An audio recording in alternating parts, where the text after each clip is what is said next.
Israel Iran യുദ്ധത്തിന്റെ ഫലമായിട്ട് Gulf രാജ്യങ്ങളെ വിശിഷ്യ പ്രവാസികളെ എങ്ങനെ ബാധിക്കുന്നു എന്നതാണ് ഇന്നത്തെ വിഷയം.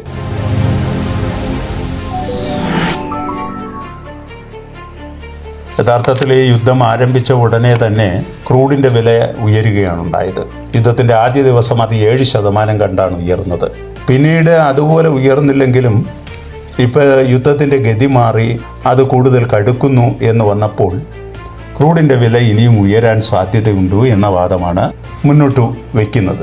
ഒരു ബാരലിന് $75 $120 ഇടയിലായിരിക്കുമെന്നാണ് വാദിക്കുന്നത്. അതേസമയം മറ്റൊരു കൂട്ടർ പറയുന്നത് അതൊരു $80 പരിസരത്ത് തന്നെയായിരിക്കും, അതിൽ കൂടാനുള്ള സാധ്യതയില്ല. അതിന് പ്രധാനമായി ഉന്നയിക്കുന്ന ഒരു കാരണം എന്താണെന്ന് പറഞ്ഞാൽ, നേരത്തെ ക്രൂഡ് എത്രമാത്രം ശക്തമായിരുന്നോ അതുപോലെ ഇന്ന് പ്രത്യേകിച്ച് അമേരിക്കയ്ക്ക് ഒരു ബാർഗെയിനിങ് പ്രോഡക്റ്റ് അല്ല. കാരണം അവർക്ക് ഉൽപ്പാദനമുണ്ട്. അതുകൊണ്ടിട്ട് പഴയ കാലത്തെ പോലെ ഗൾഫ് രാജ്യങ്ങൾക്ക് ഒരു ശക്തമായ ഉൽപ്പന്നമായിട്ട് ക്രൂഡിനെ കാണാൻ കഴിയില്ല. പല ഭാഗത്തു നിന്നും വിതരണം വരുന്നത് കൊണ്ടിട്ട് വില അങ്ങനെ അനിയന്ത്രിതമായിട്ട് ഉയരുകയില്ല എന്നുള്ളൊരു വാദമാണ് കാണുന്നത്.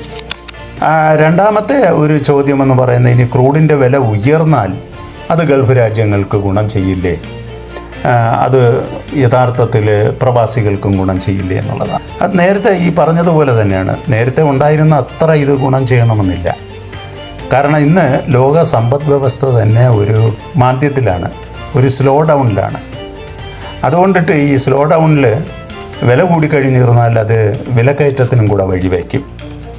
അങ്ങനെ വിലക്കയറ്റത്തിന് വഴിവെച്ച് കഴിഞ്ഞ് തീർന്നാൽ പലിശ കൂട്ടേണ്ടി വരും. പലിശ കൂട്ടുമ്പോൾ വളർച്ചയെ പ്രതികൂലമായിട്ട് ബാധിക്കും. അത് കൂടുതൽ പ്രശ്നങ്ങളെ ക്ഷണിച്ചു വരുത്താനുള്ള ഒരു സാധ്യതയാണ് നമുക്ക് കാണാൻ കഴിയുന്നത്. എന്നാൽ ഈ മണ്ണഞ്ചാരി നിന്നവൻ പെണ്ണും കൊണ്ടുപോയെന്ന് പറഞ്ഞതുപോലെ റഷ്യക്ക് ചിലപ്പോൾ ഇത് കോളടിക്കും. റഷ്യ തന്നെ ഇപ്പോൾ യുക്രൈനുമായിട്ടുള്ള യുദ്ധത്തിൽ അവരുടെ വളർച്ച കൂടുതൽ മെച്ചപ്പെട്ടു.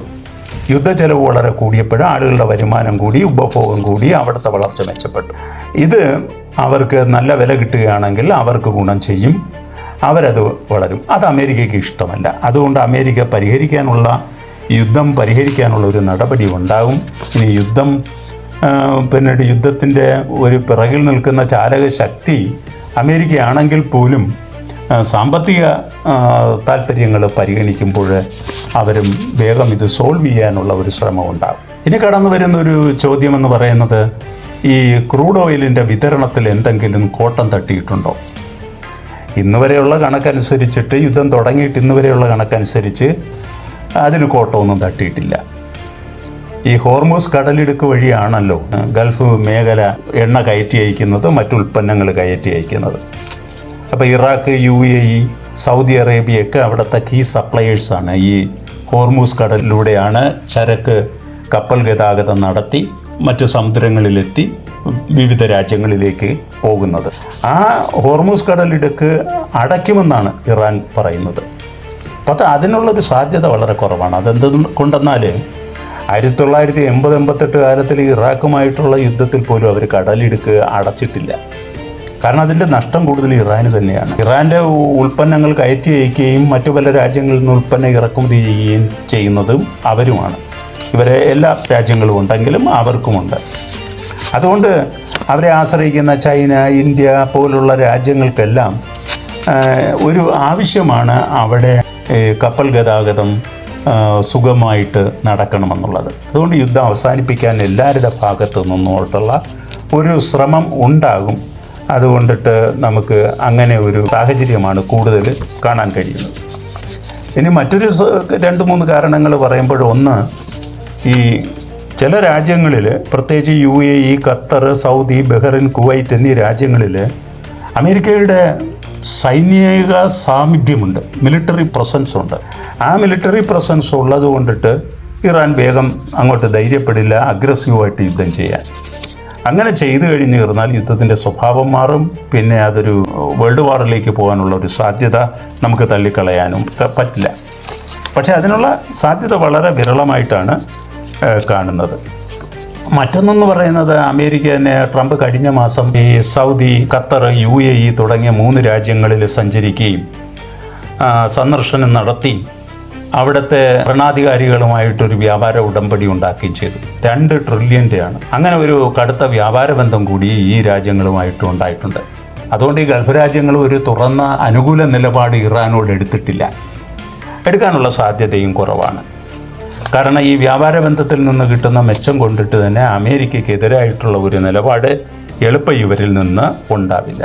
അപ്പോൾ യുദ്ധം എന്തെങ്കിലും രീതിയിൽ ഏതെങ്കിലും മേഖലയിൽ പ്രവാസികളെ പ്രത്യേകിച്ച് പ്രതികൂലമായി ബാധിച്ചിട്ടുണ്ടോ എന്നുള്ളതാണ് ചോദ്യം.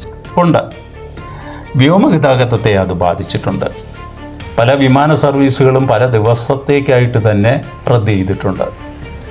അതുകൊണ്ട് അതിൻ്റെ അനുബന്ധ മേഖലകളെയും അത് മോശമായിട്ട് ബാധിച്ചു. ഇനി കൂടുതൽ ബാധിക്കുകയും ചെയ്യും. കുറഞ്ഞത് 1-2 മാസത്തേക്കെങ്കിലും യുദ്ധം വേഗം തീർന്നാൽ പോലും വ്യോമഗതാഗത മേഖലയ്ക്ക് കുറച്ച് ക്ഷീണമുണ്ടായിരിക്കും. അതുപോലെ തന്നെ ടൂറിസം മേഖലയ്ക്കും ഉണ്ടാകും. ദുബായ് പോലുള്ള പ്രദേശങ്ങളിൽ ടൂറിസ്റ്റുകളുടെ എണ്ണം കുറയും. 2-3 മാസത്തേക്ക് വലിയ പ്രശ്നമായിരിക്കും. മറ്റൊന്ന്, ഇത് രണ്ടിനും കുഴപ്പം പറ്റുമ്പോഴേ ധനകാര്യ മേഖലയ്ക്കും കുഴപ്പം പറ്റും. അപ്പോൾ ധനകാര്യ മേഖലയിലും ക്ഷീണം സംഭവിക്കും. അപ്പോൾ ഈ 3 മേഖലയിലുള്ള പ്രവാസികൾക്ക് 2-3 മാസത്തേക്ക് ക്ഷീണമായിരിക്കും. യുദ്ധം നീളുകയാണെങ്കിൽ അതിലും കൂടുതൽ നാളുകളേക്ക് ഉണ്ടാകും. അത് മറ്റു പ്രദേശങ്ങളിലേക്കുമൊക്കെ മറ്റു മേഖലകളിലേക്കുമൊക്കെ ബാധിക്കാനുള്ള സാധ്യതയുണ്ട്.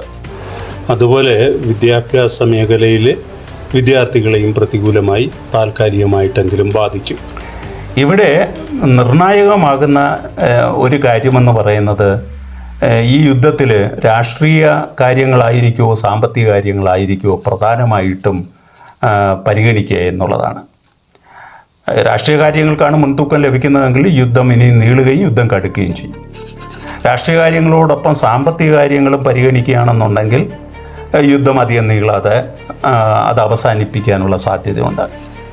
ആധുനിക കാലത്തെ ഭരണാധികാരികൾ കുറച്ച് വിവേകമതികളായതുകൊണ്ടിട്ട് സാമ്പത്തിക കാര്യങ്ങൾ കൂടി പരിഗണിച്ചു പോകുന്ന ഒരു സ്ഥിതിവിശേഷമാണ് നമുക്ക് കാണാൻ കഴിയുന്നത്. അങ്ങനെ ഒന്നും ഉണ്ടാകാനുള്ള ഒരു സാധ്യതയുണ്ട്. എന്നിരുന്നാലും ഇനി യുദ്ധം കുറച്ച് പെട്ടെന്ന് അവസാനിച്ചാലും അത് നീണ്ടുപോയിട്ട് ആണ് അതിനൊരു പര്യവസാനം ഉണ്ടാകുന്നതെങ്കിലും ഒരു കാര്യം വ്യക്തമാണ്, പശ്ചിമേഷ്യയിൽ ഒരു ദീർഘകാലത്തേക്ക് അസമാധാനം കൂടുതൽ രാജ്യങ്ങളിലുണ്ടാവും എന്ന് പറഞ്ഞുകൊണ്ട് ഈ പങ്ക്തി ഇവിടെ അവസാനിപ്പിക്കുന്നു.